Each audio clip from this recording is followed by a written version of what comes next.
You ask Tiger to solve. This deals with linear equations with one unknown. The final result is x equals 3/2. Let's solve it step by step. Isolate the x. Multiply both sides by 9. Group like terms.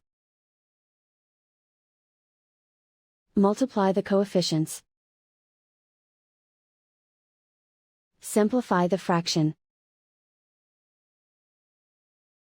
Multiply the fractions. Find the greatest common factor of the numerator and denominator. Factor out and cancel the greatest common factor. And so the final result is x equals 3/2.